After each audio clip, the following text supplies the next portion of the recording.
San Marcos, en el capítulo 12. Vamos a leer desde el versículo 41. Vamos a leer desde el versículo 41 hasta el versículo 44. Marcos capítulo 12, del versículo 41 al versículo 44. Yo voy a leer de la versión de la Biblia de las Américas. La palabra del Señor dice: Jesús se sentó frente al arca del tesoro y observaba cómo la multitud echaba dinero en el arca del tesoro, y muchos ricos echaban grandes cantidades. Y llegó una viuda pobre y echó 2 pequeñas monedas de cobre, o sea, un cuadrante. Y llamando a sus discípulos les dijo: en verdad os digo, esta viuda pobre echó más que todos los contribuyentes al tesoro, porque todos ellos echaron de lo que les sobra, pero ella de su pobreza echó todo lo que poseía, todo lo que tenía para vivir. Hermanos, nosotros estamos comenzando este año 2014 y esta mañana yo quisiera que meditemos juntos en la doctrina de la mayordomía cristiana, y vamos a hacerlos en 2 partes el día de hoy. En esta primera parte vamos a meditar en aquellos cristianos profesantes que se oponen en dar con generosidad a la obra de Cristo aquí en la tierra, y en la segunda parte vamos a nosotros a meditar en qué es la forma en que la Biblia nos enseña a dar ofrendas a la obra del Señor, o sea, cómo es el dar cristiano. Yo estas semanas, hermanos, he venido rogando al Señor que me conceda a mí la gracia para poder exponer nuevamente acerca del tema del dinero y el cristiano, para poder hacerlo con mansedumbre, poder hacerlo con doctrina y sobre todo con amor, teniendo como objetivo principal la edificación del cuerpo de Cristo. Yo de lo que estoy seguro es que algunas personas pueden sentirse ofendidas por la manera en que vamos a presentar este tema hoy, en esas 2 partes que vamos a predicar el día de hoy, pero la Biblia nos manda a que nosotros prediquemos todo el consejo de Dios, y necesitamos hacerlo temiendo más a Dios que temiendo al hombre. ¿Y por qué es que se pueden sentir ofendidas algunas personas? Porque vamos a utilizar nosotros la palabra de Dios de tal manera que ella haga lo que tiene que hacer. La palabra de Dios en Hebreos 4:12 dice que es poderosa para discernir los pensamientos y las intenciones del corazón. Y vamos esta mañana a citar bastante escritura nosotros. Por eso es que les pido a los hermanos que no tienen mucha velocidad en el manejo de la Biblia, que ellos tomen nota y posteriormente en sus casas quizás puedan ellos revisar como buenos bereanos. El motivo, hermanos, de la presente meditación que vamos a hacer hoy día es porque yo creo que muchos de nosotros hacemos uso de la internet, y en la internet nosotros podemos escuchar, podemos ver sobre todo de que existen algún grupo de cristianos profesantes, yo les llamo, que pareciera que con sus posteos, con sus artículos, ellos estuviesen alentando a las personas a no dar para la obra de Dios, a no dar para ellos. Y yo entiendo he procurado meditar en la palabra del Señor para entender por qué es que este fenómeno se da en nuestros días, en el fenómeno de la internet, en el fenómeno de las redes sociales. Y yo creo de que nosotros tenemos que tocar este tema porque tenemos jóvenes aquí en la congregación que hacen uso de las redes sociales. Tenemos hermanos adultos también que hacen uso de la internet y pueden encontrarse con este tipo de publicaciones. Es evidente que nosotros vivimos en una época en que podemos distinguir 2 posiciones opuestas, exageradas y antibíblicas. En primer lugar, tenemos a un grupo de hombres que han utilizado el púlpito para torcer la palabra de Dios de tal manera que la predicación de ellos está orientada a quitarles el dinero a las personas que asisten a sus templos. No es preciso que nosotros mencionemos a todos ellos, porque ya los conocemos. Esos ministerios son conocidos, esos predicadores son conocidos, y nosotros sabemos de que aquí en la congregación tenemos hermanos que han salido de iglesias que han copiado esa misma forma de predicación de estos hombres, esos ministerios, esos canales de la televisión en los cuales nosotros podemos distinguir inmediatamente cuál es el propósito de las personas que están haciendo uso de un púlpito para extraer sumas de dinero a las personas. Es evidente eso. Es una exageración, es una posición antibíblica para hablar acerca del dinero y del cristiano. Yo mismo he podido observar y ver esas predicaciones, y las hemos comentado nosotros también muchas veces, cómo es que estas personas tienen la habilidad para utilizar la Biblia y quitarle el dinero a las personas. Yo les he compartido que cierta vez yo había escuchado una predicación de ellos en ese canal de enlace. A una persona que estaba hablando, yo no voy a decir un ministro, no voy a decir un pastor, era una persona que estaba hablando que había utilizado un pasaje de la Escritura diciendo de que el Señor Jesucristo había salido de la casa hacia el lago, y utilizó este pasaje para decir de que un cristiano debía tener casa en la playa porque el Señor tenía casa en la playa. Es evidente que eso es un abuso, eso es torcer la Escritura con el propósito de la avaricia que tienen en sus corazones. Yo entiendo eso. Yo entiendo que esa es la razón por la cual cuando nosotros vamos a hablar del dinero, las personas al verse expuesta a este tipo de personas, inmediatamente levantan murallas a su alrededor, unas murallas muy gruesas y muy altas, de tal forma que ellos sientan que deben de proteger su bolsillo. Esa es la posición, hermanos, opuesta, antibíblica, extrema, de lo que muchas personas hacen, utilizan la Biblia para enriquecerse. Pero en segundo lugar también está un grupo de cristianos profesantes que, utilizando las Escrituras, procuran establecer la idea de dar lo menos posible o dar nada para la iglesia.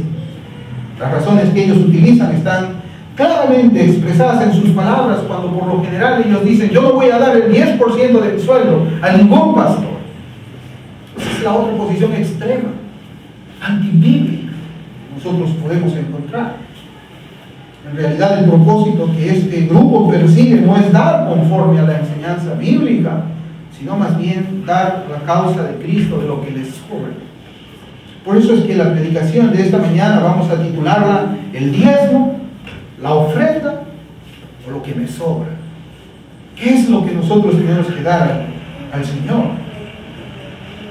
La primera vez que yo he predicado acerca del tema del dinero, nosotros vamos a cumplir 3 años como congregación, y vengo ministrando la palabra del Señor 4 años aquí en Perú, desde que yo regresé de los Estados Unidos. Y la primera vez que yo he predicado acerca del tema del dinero y el cristiano fue el 8 de enero del año 2012. El 8 de enero, o sea, hace 2 años. Yo traté el tema y algunos de ustedes estuvieron aquí cuando yo había predicado ese mensaje. Y el sermón que yo prediqué lo titulé: el diezmo o la ofrenda bajo el nuevo pacto. Y esto hace ya como 2 años de esa fecha. Hace 2 años nosotros no tratamos el tema de la mayordomía cristiana, pero creo que por las razones que yo les he venido exponiendo al principio en esta introducción que estamos haciendo, veo que es necesario que nosotros otra vez toquemos el tema de la mayordomía cristiana al inicio de este año. Otro dato importante que yo quiero compartir con ustedes es de que esa misma predicación que hice hace 2 años, también la subí a YouTube hace 2 años. 2 años, ¿no? Hace 2 años. Yo la subí a internet el 10 de enero del mismo año, y desde entonces esa predicación ha tenido 67.300 visualizaciones. O sea, han habido 67.300 personas que han estado escuchando lo que yo prediqué hace 2 años. Y alrededor de 220 comentarios. 220 comentarios tiene esta predicación. Al principio yo respondía a los comentarios, pero después yo me di cuenta que ya no era, disculpen la expresión porque lo voy a decir de una manera amorosa, era echarle las perlas a los cerdos, como dice la Biblia. Ya no quise contestar más comentarios. Algunos de esos comentaristas no están de acuerdo y expresaban su opinión utilizando palabras que los inconversos utilizan. Yo a veces dudaba que estaban siendo cristianos los que estaban escribiendo sus propios comentarios allí. Otro grupo pequeño piensa que el mensaje fue predicado desde una perspectiva bíblica y desde una perspectiva neotestamentaria. Pero también, hermanos, hay un grupo muy grande, que piensan que este sermón incentiva a que los cristianos no deban dar a la iglesia del Señor. ¿Y por qué es que ellos piensan así? Porque en mi visión que yo tengo de las Escrituras en el Nuevo Testamento, yo veo la ofrenda como la forma de dar del cristiano. Y esa vez yo recuerdo que había dejado claro que la ofrenda era mayor que el diezmo, era más que el diezmo, no solamente en cuanto a la calidad espiritual de la ofrenda frente al diezmo, sino que también en cuanto al porcentaje, si es que queremos decirlo de alguna manera. Por eso es que yo quisiera que el Señor, por medio de su Espíritu Santo, mueva nuestros corazones para que mis palabras no sean confundidas. No solamente la ofrenda es mayor en cuanto a la calidad en sí misma de lo que es, sino también es mayor en cuanto a la cantidad, si es que podemos decirlo. Y todo esto, hermanos, que desde hace unos meses atrás, yo creo que más de un año, porque yo conversaba con mi esposa acerca de los comentarios que yo veía en la internet, todo eso ha hecho que desde hace meses atrás sienta en mi corazón la necesidad de hablar otra vez del mismo tema, como una especie quizás de un complemento, de una aclaración o de una mejor explicación de lo que significa la mayordomía cristiana, y que lo prediqué hace 2 años atrás. ¿Y por qué debo de hacerlo? Porque muchos emails y comentarios me han demostrado que las personas han malentendido la exposición de la que estoy hablando, y voy a ir hablando de estas diferentes razones en el transcurso de la mañana. Ahora, es posible que nosotros pensemos, es exagerado lo que el pastor está hablando, y cómo puedo creer que hayan personas o cristianos que puedan oponerse a dar a la obra del Señor. Hermanos, yo voy a compartir con ustedes el último comentario que me han enviado a mí, que yo evidentemente no lo respondo. Pero yo quiero que presten atención cómo es la forma en que estas personas o estos cristianos profesantes comentan. Este comentario dice así, comienza diciendo: Dios mandó a predicar, ir de pueblo en pueblo, no estar anidados como las ratas en la cloaca. Dios quiere gente que vaya por los campos, por las ciudades, sorteando peligros, no estar en una iglesia metidos, acostumbrados a una rutina, y el pastor que se queje por los gastos y quiere estar aferrado a estar en un lugar donde se gaste agua, luz, etc. Entonces, que busque la manera de tener a la gente ahí, pero que no busque pretextos para sacar dinero. Un creyente comenta así. Un creyente, un profesante, yo le digo, dice que Dios no nos mandó a estar anidados como las ratas en una cloaca. Ese es el concepto que esa persona tiene de una iglesia local. Ratas en una cloaca. A mí me partía el corazón de ellos. Y son muchos los comentarios que no utilizan a veces las mismas palabras, pero están así en contra de que se constituya una iglesia local, que reúna a los hermanos, a los maestros y a los pastores para la enseñanza bíblica. Yo en realidad no entiendo qué cosa es lo que está sucediendo, pero esto es lo que hay en internet, esto es lo que se publica en Facebook. Quizás están utilizando estas palabras, pero la intención se ve que es igual, es la misma. Simplemente no dar. ¿Se da cuenta usted? ¿Se da cuenta usted? Simplemente no tengamos una iglesia, vayan los misioneros por allá, no estemos reunidos en ninguna parte. En este comentario se tocan varios temas. Uno de ellos, por ejemplo, son las misiones. Y mi pregunta es la siguiente: ¿quién envía a los misioneros? Porque aquí esta persona dice: Dios Dios mandó a predicar, de ir en pueblo, o sea, habla de misiones. ¿Y quién es el que envía a los misioneros? Bueno, la respuesta bíblica es la siguiente, es la iglesia. La iglesia local es la que envía misioneros. Por eso en el libro de los Hechos, capítulo 13, versículos 1 al 3, dice la palabra de Dios: en la iglesia que estaba en Antioquía, había profetas y maestros: Bernabé, Simón llamado Níger, Lucio de Cirene, Manaén, que se había criado con Herodes el tetrarca, y Saulo. Mientras ministraban al Señor y ayunaban, el Espíritu Santo dijo: apartadme a Bernabé y a Saulo para la obra a los que los he llamado. Entonces, después de ayunar, orar y haber impuesto las manos sobre ellos, los enviaron. Es la iglesia la que envía misioneros, pero no quieren que haya iglesia. O quieren que haya una iglesia que, bueno, no sé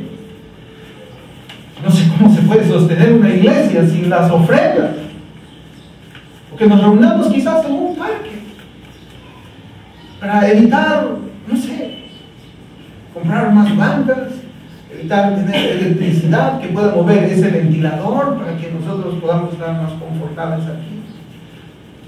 No sé. Y otra pregunta, hablando de las misiones, siempre de las que habla estos comentarios, ¿no? ¿Quién sostiene a esos misioneros? Ok, la iglesia manda a los misioneros. ¿Quién sostiene a los misioneros? ¿No necesitan ellos zapatos para caminar, para ir a cumplir la gran comisión?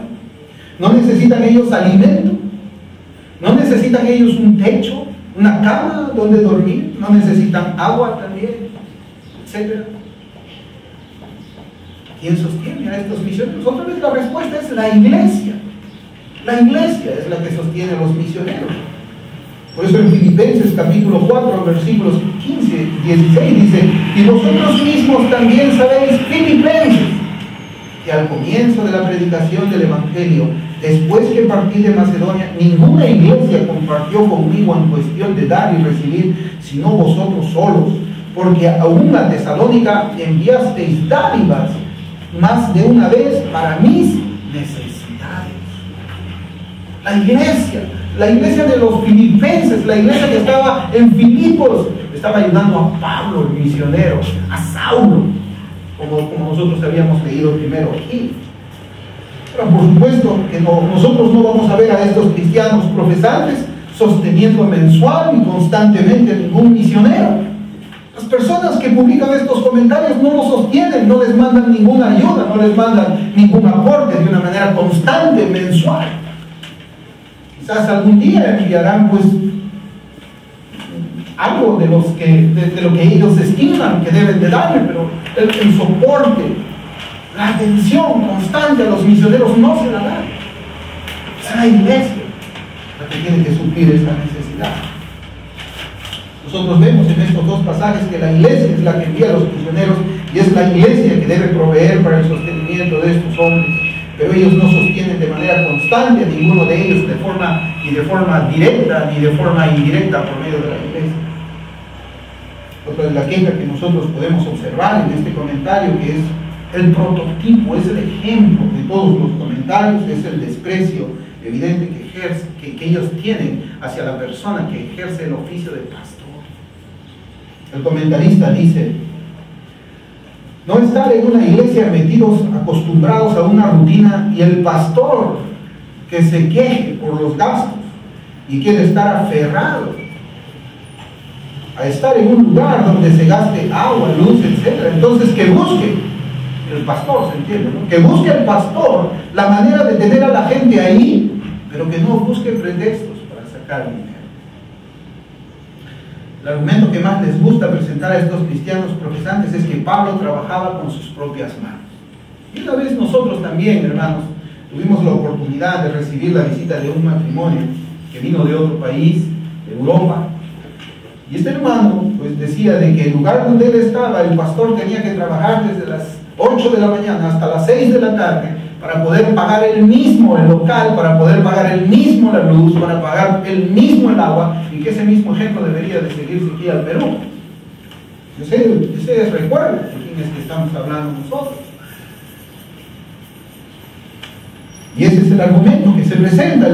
Pablo trabajaba con sus propias manos, así que el pastor tiene que conseguirse un trabajo en la calle, ganar el dinero y el dinero invertirlo aquí para que él tenga su propia iglesia. De tal manera que no incomode a ninguna persona para pedirle para ningún gasto. Esa es la excusa antibíblica para desatender a aquellos que han sido llamados al ministerio, enviados por Cristo. Bien, hermanos, vamos a abrir en 1 Corintios capítulo 9. 1 Corintios capítulo 9, versículos del 3 al 11, voy a leer.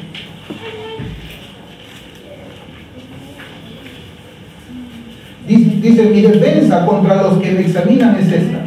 ¿Acaso no tenemos derecho a comer y beber? ¿Acaso no tenemos derecho a llevar con nosotros una esposa creyente, así como los demás apóstoles y los hermanos del Señor y Cefas? ¿O acaso solo Bernabé y yo no tenemos el derecho a no trabajar? ¿Quién ha servido alguna vez como soldado a sus propias expensas? ¿Quién planta una viña y no come de su fruto? ¿O quién cuida un rebaño y no bebe de la leche del rebaño? ¿Acaso digo esto según el juicio humano?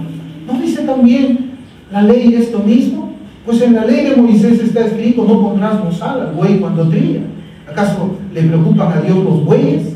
¿O lo dice especialmente por nosotros? Sí, se escribió por nosotros, porque el que ara debe arar con esperanza y el que trilla debe trillar con la esperanza de recibir de la cosecha. Si en vosotros sembramos lo espiritual, será demasiado que de vosotros cosechemos lo material. Hermano, el versículo 7 dice: ¿quién ha servido alguna vez como soldado a sus propias expensas? ¿Qué es lo que Pablo quiere decir aquí? Yo quisiera graficarles esto, ¿no?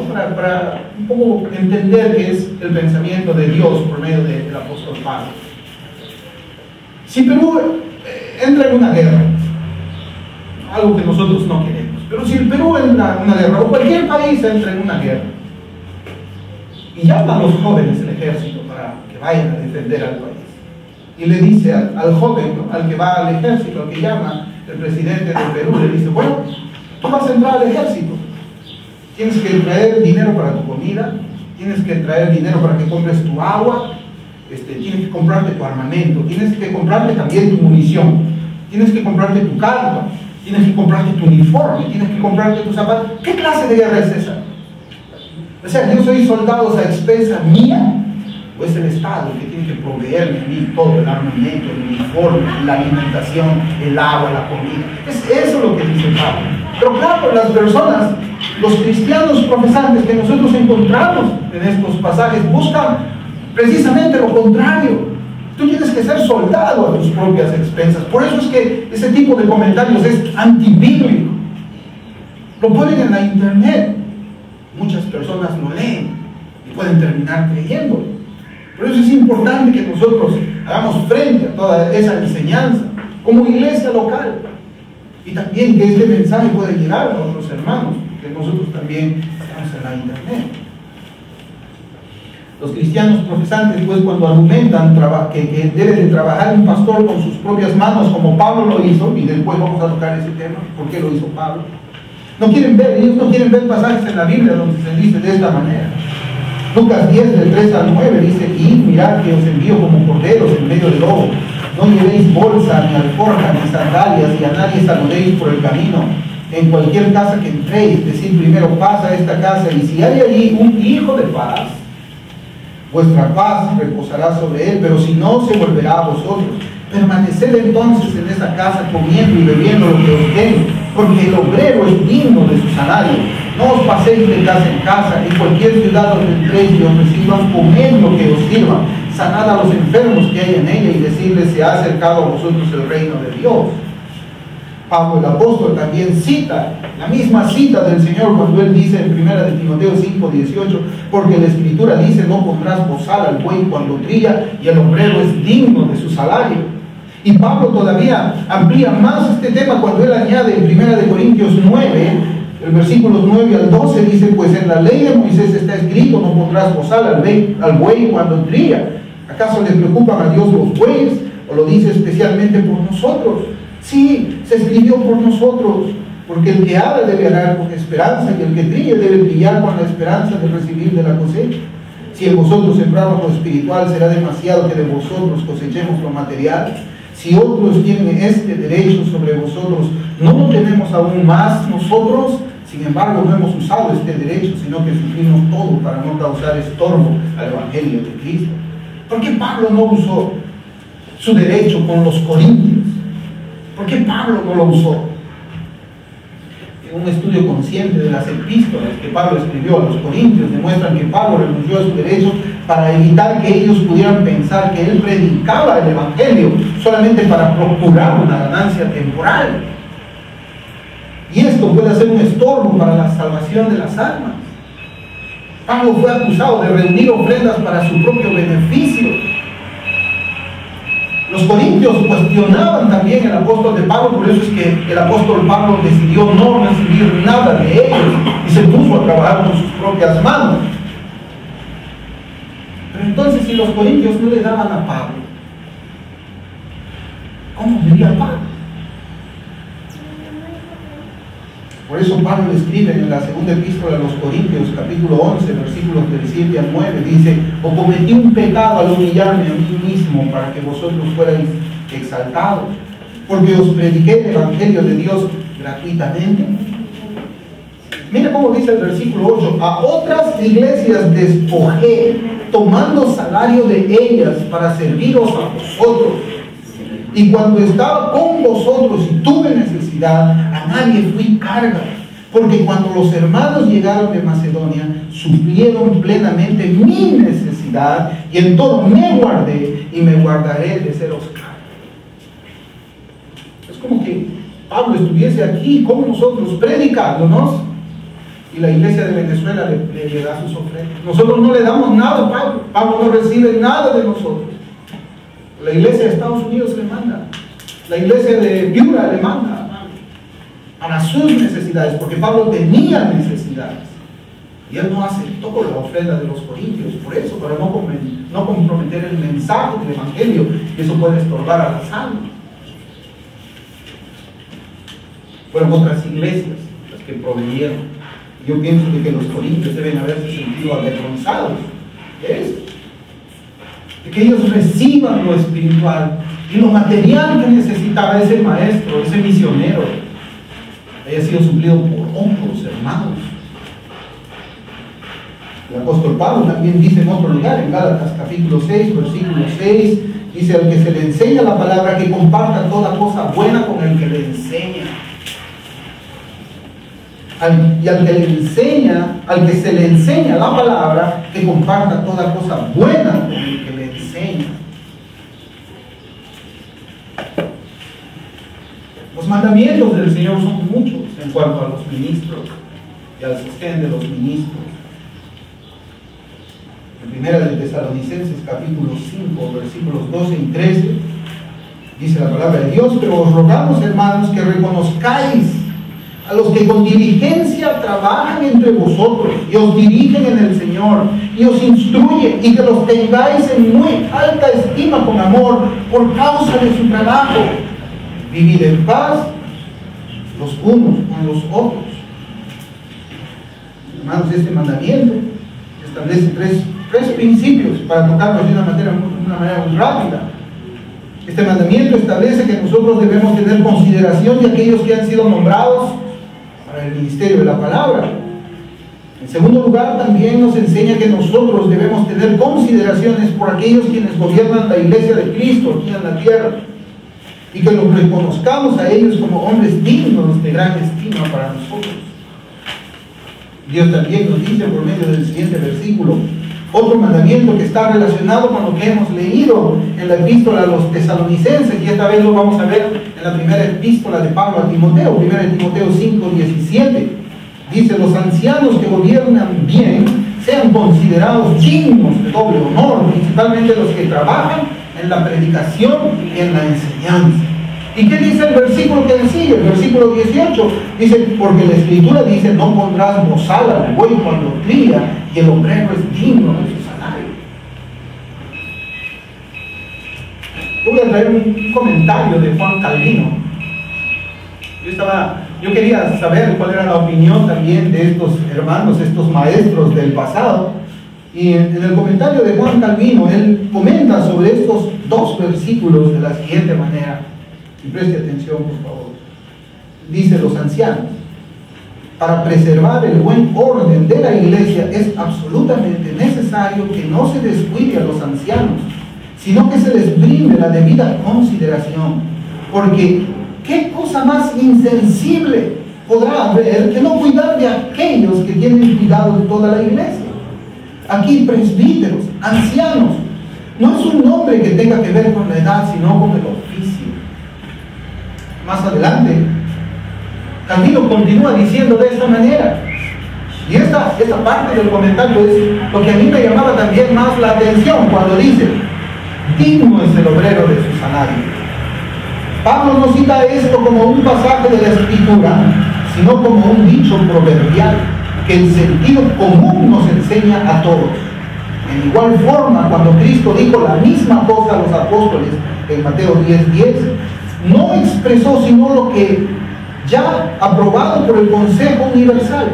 Se sigue pues que son crueles y han olvidado los principios de equidad, aquellos que permiten que el ganado sufra hambre, e incomparablemente peores son aquellos que practican lo mismo para con los hombres, cuyo sudor ellos explotan para aprovecharlo. En cuán intolerante es la actitud de aquellos que rehúsan sostener a sus pastores, a quienes no pueden pagar un salario decoroso. Hermanos, este comentario de Juan Calvino debería sacudir nuestros corazones y nuestras conciencias, porque es cierto. ¿Quién de nosotros dejaría su mascota sin comer un día? ¿Quiénes tenemos mascotas aquí? ¿Quiénes tenemos un perro, tenemos un ave en la casa? ¿Quién le dejaría sin comer un día? ¿Acaso no nos preocupamos que tenga agua limpia, que tenga una comida fresca, la mascota? Lo que pocos nos hacemos o hacemos nosotros por aquellos que enseñan la palabra de Dios y se preocupan por nuestras almas. Ese es el comentario que Juan Calvino hace. Y esa quizás es una gráfica de ellos. Lo que nosotros vemos, hermanos, es que todos estos comentarios en la internet parece que aborrecieran a los hombres que son nombrados por Dios para el ministerio, porque Efesios capítulo 4 versículo 11 dice: y él, Cristo, dio a algunos el ser apóstoles, a otros profetas, a otros evangelistas, a otros pastores y a otros maestros. Entonces, ¿cómo deberían ser tratados aquellos pastores y maestros que Cristo estableció? Mejores que las mascotas, ¿no? Algo que quiero mencionar es lo siguiente. Yo quisiera que también quedara bien claro lo que yo estoy hablando, porque yo le estoy hablando de la iglesia en general. Gracias a Dios, el rechazo a lo que Dios nos ha mandado por medio de su palabra en cuanto al sostenimiento de misioneros y de los pastores no provienen, escuchen bien, no provienen de hermanos que ya congregan en diferentes iglesias locales. Estos comentarios no vienen de ellos. Estos comentarios, en su mayoría, este rechazo proviene de aquellos que no congregan en iglesias. Ellos no congregan en las iglesias con hermanos reales. Ellos no tienen pastores reales. Ellos no tienen más que una creación en sus mentes de una mentira que se llama la iglesia virtual en una red social. Ellos no congregan. Son los que más critican. Son los que más se oponen. Son los que más excusas traen para no congregar. No congregan porque está. Pero estos hermanos así que paran en la red social, ellos se sienten cómodos allí, despojando de la ofrenda de otros hermanos. ¿Y cómo es que ellos despojan a otros hermanos de sus ofrendas? ¿Cómo es que ellos lo hacen? Lo hacen de esta manera. Ellos se sienten cómodos descargando predicaciones gratis desde sitios de web que son sostenidos por quienes, por las ofrendas de otros hermanos. Ellos se sienten cómodos recibiendo literatura gratis, que no son gratis en realidad, sino que son financiadas por quienes, las ofrendas de otros hermanos. Ellos se sienten cómodos leyendo artículos teológicos que son alojados en la web, la cual es sostenida por quienes, la ofrenda de otros hermanos. Ellos en realidad lo que hacen, yo estoy diciendo, despojan a otros hermanos de sus ofrendas. Utilizan la ofrenda de los otros para beneficiarse ellos mismos. Por eso nosotros que participamos también de la internet debemos de tener cuidado con lo que leemos, porque esta clase de artículos no proviene de hermanos verdaderos. Estos cristianos nominales no saben lo que es ser parte de una iglesia local, el propósito de una iglesia local y sobre todo la necesidad de una iglesia local. Ellos no saben esto, no conocen los esfuerzos espirituales y materiales que demanda llevar el evangelio a otra ciudad. Ellos no tienen la menor idea de lo que es una coinonía. No saben ellos lo que es una coinonía bíblica. Ellos lo que tienen es una pobre invitación virtual. Ellos piensan que una coinonía es en una pantalla 4 o 5 fotos juntas. De alguien que está en España, otro que está en Estados Unidos, otro que está en Japón, otro que está en Perú, los 4 en una pantalla, sus 4 fotos juntas, le llaman avatares. No sé si se pronuncia avatar. Ya estamos haciendo coinonía virtual. Ellos son los que más promueven ideas cuyo objetivo es desalentar a otros a que no den para la causa de Cristo aquí en la tierra, no den de lo que Dios les ha dado. Por supuesto de que estos cristianos nominales, para quitar sus conciencias, hacen algunas obras de caridad, como dar dinero a la Teletón, ayudar a algún enfermo, ayudar a los damnificados por el friaje en Puno. ¿Pero qué dice la palabra? ¿Qué manda la palabra de Dios a su iglesia? En Gálatas 6:10, mire cómo dice la palabra en Gálatas 6:10, dice: así que entonces, hagamos bien a todos según tengamos oportunidad. Y especialmente ¿a quién? A los de la familia de la fe. Ahora, ¿por qué es que ellos no pueden cumplir este mandamiento? Porque ellos no tienen familia de la fe. Ellos no tienen familia de la fe. Ellos no tienen una verdadera familia de la fe. Por eso es que ellos no cumplen este mandamiento y tienen que mandar su dinero a cualquier otro lugar. Y a veces ese dinero, por ejemplo, en los friajes de Puno, nosotros conocemos cómo es esa ciudad de Puno, cómo son sus festividades idólatras, cómo es la vida borracha de esa gente que anda en borrachera y anda en promiscuidad y todas esas cosas. Ellos prefieren darle a ellos porque no tienen una familia virtual. Como ellos no están en una iglesia, ellos no conocen de que quizás hay un hermano dentro de la iglesia que necesita una frazada, o que necesita un alimento, que necesita un pan. No lo saben porque no congregan, porque no tienen familia. Y de la misma forma, ellos no pueden tener coinonía con nadie porque no tienen una iglesia. Cuando ellos se enferman, ¿qué cosa hacen? Cuando ellos se enferman, ponen ahí en su sitio del internet: estoy enfermo, por favor oren por mí.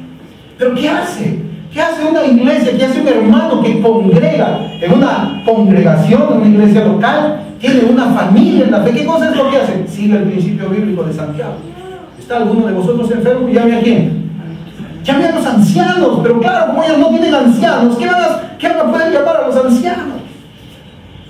Pero siempre ponen sus publicaciones: no al dar a la iglesia, no hay que darles a ellos nada, si es posible. Por eso es que nuestra predicación se llama así: o darles de los que les sobra a uno.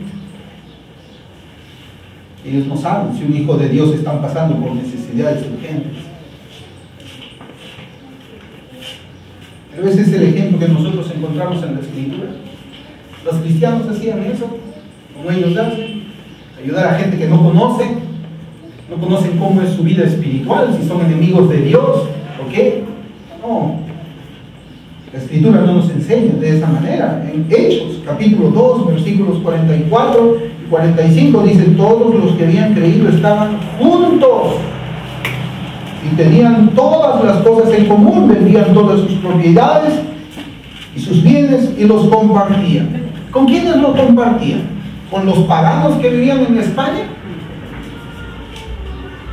No, la Biblia dice que lo compartían con los cristianos necesitados, con los cristianos de la iglesia local, según la necesidad de cada uno. Esa es la forma, hermano.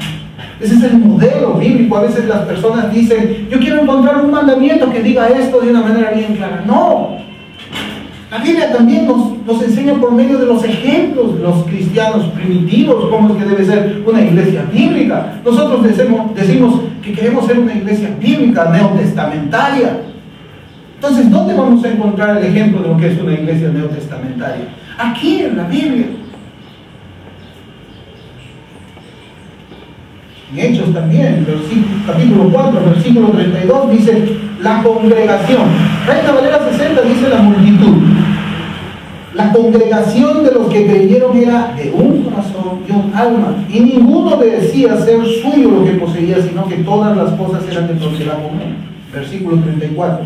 No había pues ningún necesitado entre ellos, porque todos los que poseían tierras o casas las vendían, traían el precio de lo vendido. Hermanos, estos cristianos profesantes no pueden hacer esto porque no son como los cristianos primitivos, ya que no tienen una congregación. No pertenecen a ninguna familia espiritual. Las excusas son muchas. Van desde una crítica a la doctrina cuando se predica en algunas iglesias hasta el juicio condenatorio cuando en esas iglesias se practican el diezmo. Son muchas. Las razones para no congregar son muchas. Pero como yo dije al principio, es verdad que existen algunas personas desalmadas que usan la palabra de Dios para enriquecerse. Eso es cierto. Por eso en 2 de Pedro, capítulo 2, versículos 2 y 3, dice la Escritura: y muchos seguirán sus disoluciones, por causa de los cuales el camino de la verdad será blasfemado, y por avaricia harán mercadería de vosotros con palabras fingidas. Sobre los tales, ya de largo tiempo, la condenación no se tarda, y su perdición no se duerme. Pero yo quiero preguntar algo. ¿Vamos a decir que todos los pastores y congregaciones que practican el diezmo caen en esta categoría? No. No, absolutamente no. Pero esa es la excusa de aquellos que terminan llamando a estas congregaciones como falsas iglesias o falsos pastores. Es preciso añadir algo más en este tema. Nosotros, hermanos, sabemos que no existe una iglesia perfecta. Pero hay iglesias saludables, con pastores saludables. Es posible que estos ministros tengan un punto de vista arminiano. Yendo a la teología, es posible que tengan un punto de vista arminiano en cuanto a la salvación del pecador.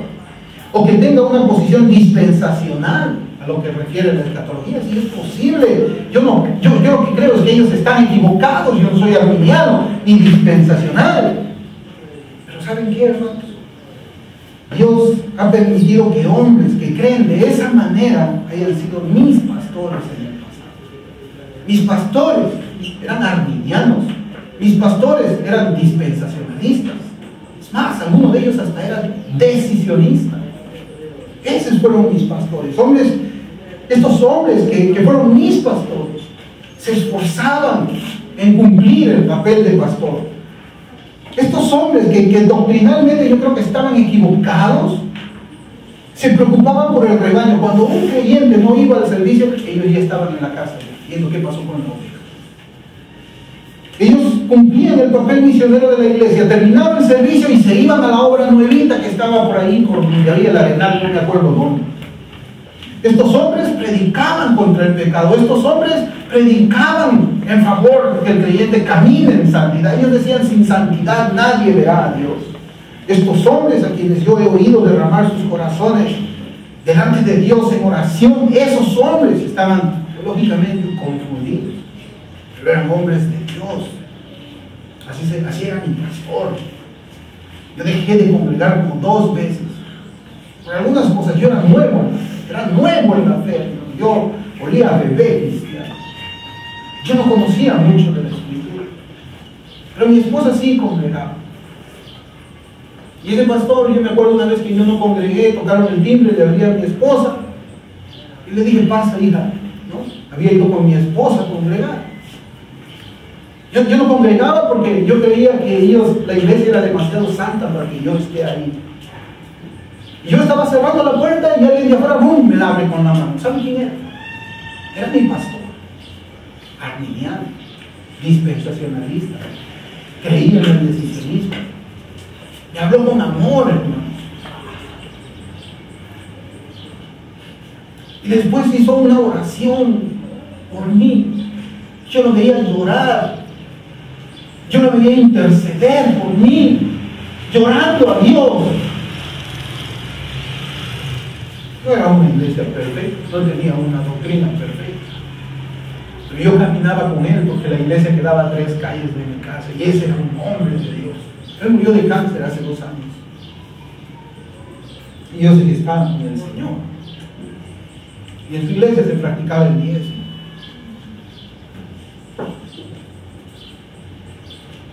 Los pastores, los maestros debemos hablar acerca del dinero y del cristiano porque la Biblia habla de eso. Primeramente vamos a decir que el dinero, hermanos, es un asunto que tiene que ver con la moral. Hay asuntos que Dios ha dejado a la conciencia de los hermanos. Por ejemplo, en cuanto a la comida, Dios lo ha dejado a la conciencia. En cuanto a los días festivos, Dios lo ha dejado a la conciencia. Pero en cuanto al dinero, Dios ha dejado mandamientos. Porque el dinero tiene que ver con la moral. ¿Por qué tiene que ver con la moral? Porque la avaricia tiene que ver con el dinero. Porque la codicia tiene que ver con el dinero. Porque los robos tienen que ver con el dinero.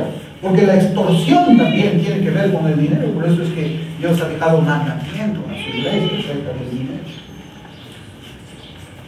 Pablo le dice a Timoteo, en 1 de Timoteo capítulo 6, versículo 9, pero los que quieren enriquecerse caen en tentación y lazo y en muchos deseos necios y dañosos que hunden a los hombres en la ruina y en la perdición. ¿De qué está hablando el apóstol? Bien, Pablo lo aclara en el siguiente versículo 10 dice, porque la raíz de todos los males es el amor al dinero. Por lo cual, codiciándolo algunos, se extraviaron de la fe y se torturaron con mucho dolor. Amor al dinero, esa es la causa. Esa es la causa por la que muchos cayeron en tentación y lazo y en muchos deseos necios y dañosos que hunden a los hombres en ruina y perdición. Y por esa razón algunos se extraviaron de la fe y se torturaron con muchos dolores por amar el dinero. Y esas son palabras fuertes. Son palabras fuertes, son palabras serias que nosotros debemos de considerar y examinar nuestros corazones. Cuando una persona ama el dinero, toma sus decisiones basadas en el dinero. Por ejemplo, estos cristianos profesantes se acercan a una iglesia local y la primera pregunta, la pregunta de rigor que hacen ellos es: ¿aquí se diezma o se ofrenda? ¿Por qué preguntan primero esto? ¿Por qué no preguntan la doctrina? ¿Por qué no preguntan los servicios? ¿Por qué no preguntan de qué manera puedo servir? ¿Cómo puedo ayudar? ¿Cómo puedo usar mi don en esta iglesia? ¿Por qué siempre preguntan, ¿aquí se diezma o se ofrenda? ¿Por qué? Porque piensan en el dinero. Aman el dinero. Por eso es que esa es la primera pregunta. Y toman su decisión de asistir o no a una iglesia basados en ¿qué? En el dinero. El diccionario Lockhart, es un diccionario bíblico, dice que el avaro es una persona que ama el dinero. Una pregunta que puede ayudarnos a examinar nuestro corazón, si ama el dinero o no lo ama, es esta: ¿necesito más o quiero más? ¿Necesitamos más o queremos más? Esa es una pregunta importante. Cada uno de nosotros tendrá que responderla ahí cuando estemos solos. El asunto de dar, hermanos, es un asunto de fe. Es un asunto de fe. Y el Nuevo Testamento lo enseña de una manera muy clara, clarísima. La diferencia entre el dar y no dar, ¿saben qué? Es un asunto de fe o de incredulidad. Y así lo dice la Biblia. Miren, vamos a abrir la Biblia en Hebreos capítulo 11, versículo 4.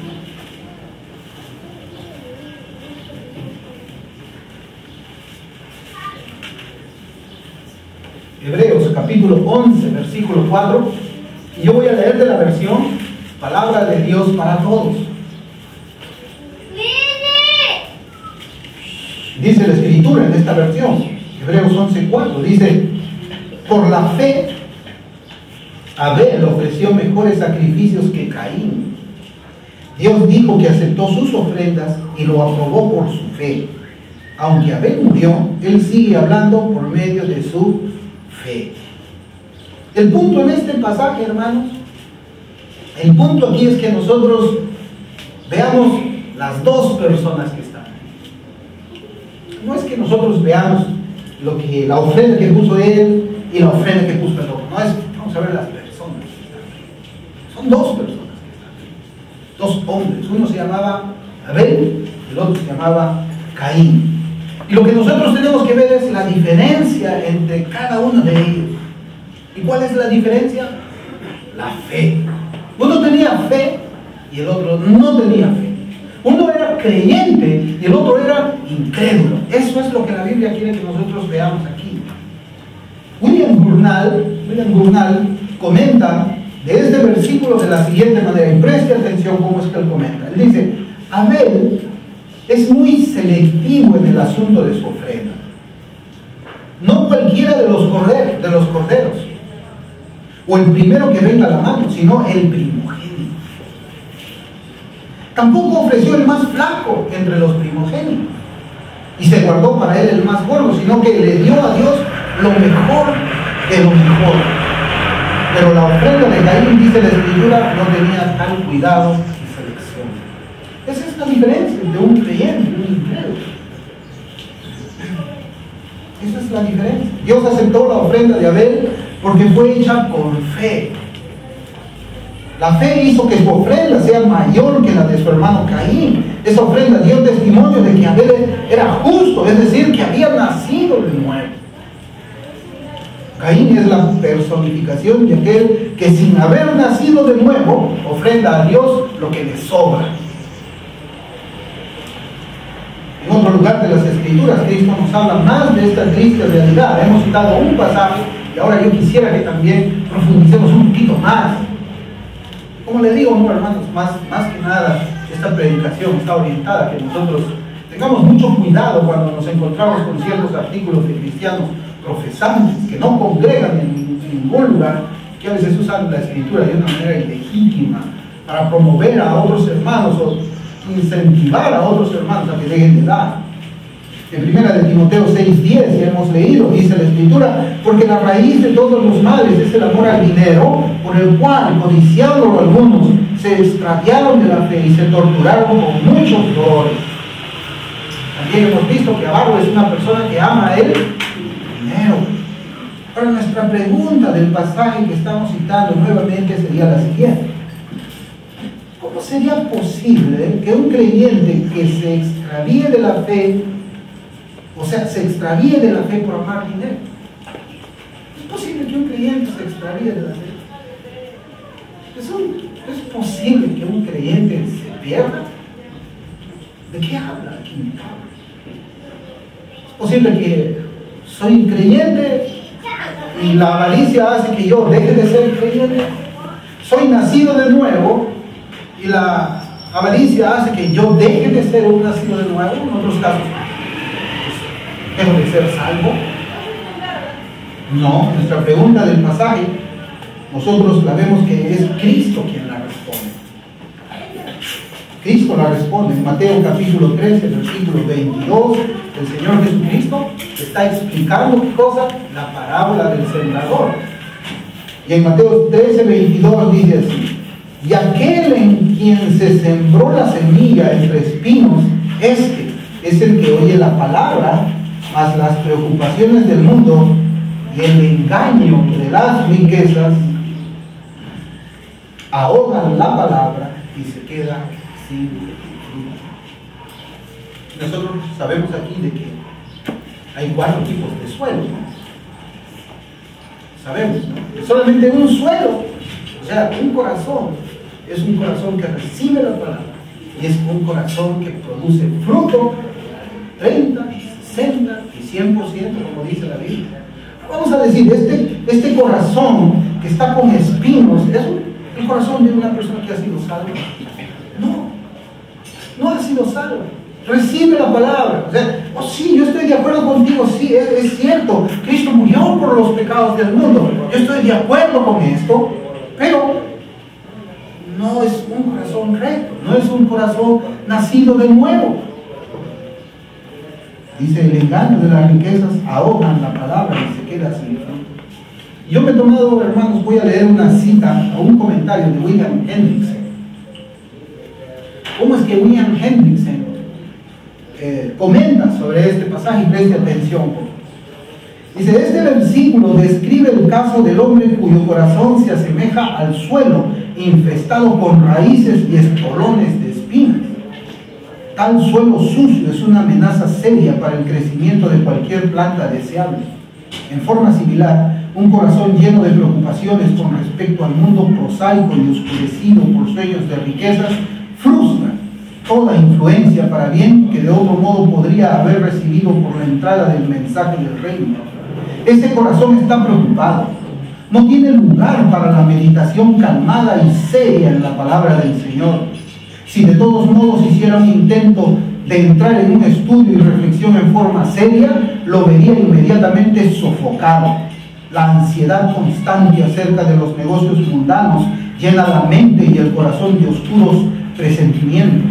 Cuando esta persona es pobre, se engaña a sí misma pensando que si solo fuera rica sería feliz. Cuando es rica, se engaña a sí misma imaginando que solo si fuera más rica estaría satisfecha, como si las riquezas materiales pudieran garantizar el contentamiento en cualquier circunstancia. El hombre en cuestión no puede ser bendecido ricamente ni puede ser el fructífero. El sembrador no tiene el problema. Tampoco hay nada de malo en la semilla. Sin embargo, todo está mal en el hombre. Debería pedir al Señor que lo libre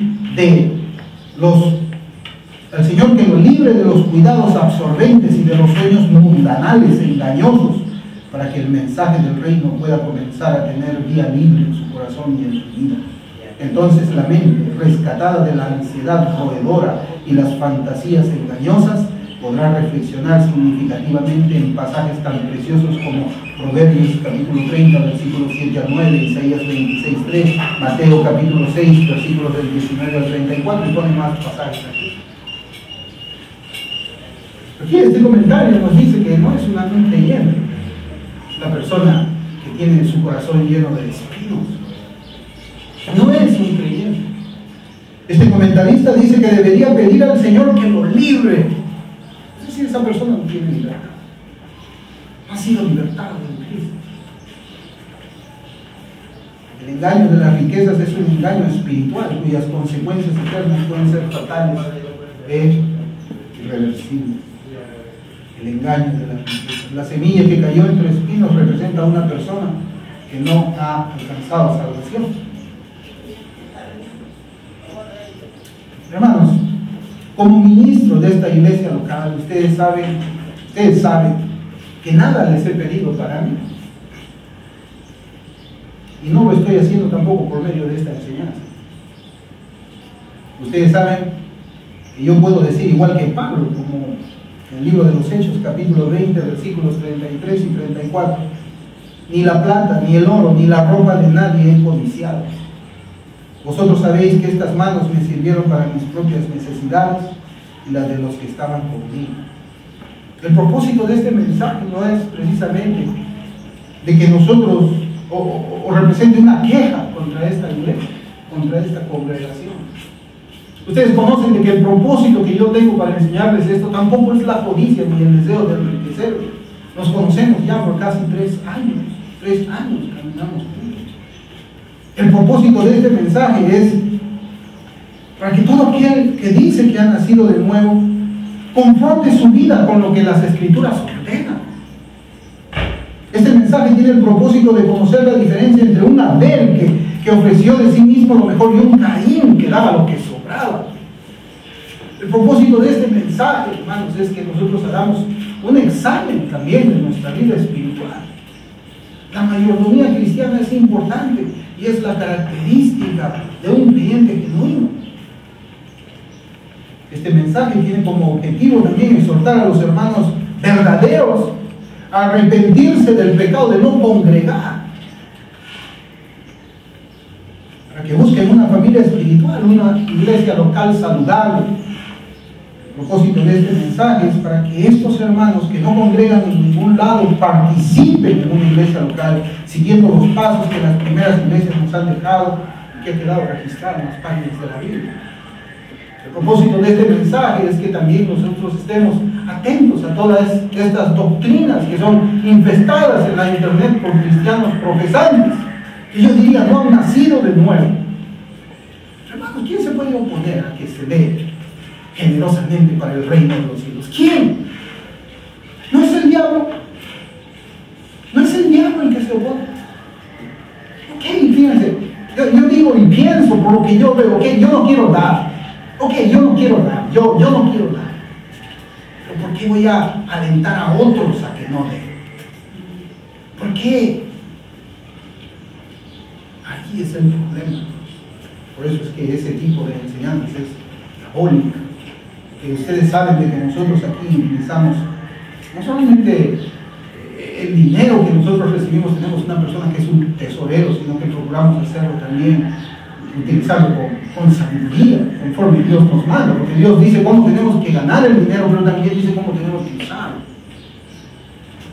No lo usamos para cosas vanas, lo usamos para la obra del reino. Nosotros hace tiempo también estábamos pensando, y esto quizás es tiempo también de que lo traigamos otra vez a la mesa, sobre la mesa. Hace tiempo, hace meses, nosotros dijimos que deberíamos de buscar a un misionero. A un misionero. Y nosotros como iglesia, ¿recuerdan ustedes? Y nosotros como iglesia, ¿qué? Darle una ofrenda. Para aprender a ofrendar a misioneros como iglesia, porque eso es importante. El propósito de nosotros debe ser que seamos una iglesia misionera, una iglesia que envíe hombres con el mensaje de salvación, no quedarnos aquí nada más. Ese es el propósito que nosotros tenemos y debemos comenzar buscando misioneros a quienes nosotros le vamos a tocar, ayudar. Quizás no sea muy grande la suma que les mandemos, quizás les ayude para agua, quizás les ayude para que se tomen una Coca-Cola, un Gatorade, no sé. Quizás les ayude para comprarse un par de zapatos tantos kilómetros que ellos caminan. Pero tenemos que ser así, no debamos ser, hermanos, mezquinos con las cosas de Dios, no debemos de ser como Caín para las cosas de Dios, debemos ser como Abel, debemos ser. La segunda parte de este mensaje, nosotros siempre tenemos 2 mensajes cada domingo. Vamos a tener un receso y vamos a continuar nosotros hablando de cómo es que el cristiano da. Aquí en la Biblia está. Aquí en la Biblia está. Vamos a hablar. Señor, te damos gracias, Padre bueno, por este tiempo que tú nos has permitido para que nosotros podamos estar escuchando, Señor, lo que tu consejo nos dice frente al consejo de otras personas, Señor, que están tratando de hacer una campaña para que tu iglesia, Señor, no pueda cumplir su propósito. Yo te ruego, Señor, que este mensaje que hemos dado ahora quede guardado en nuestros corazones y nos ayude también a poder examinarnos nosotros mismos. Te pedimos perdón, Señor, si es que hemos descuidado algo de lo que tú nos mandas por medio de tu palabra, y que nos ayudes por medio de tu espíritu a que podamos caminar en obediencia. Nos arrepentimos, Señor, pero recurrimos a ti también en ayuda. Gracias te damos, Señor, en el nombre de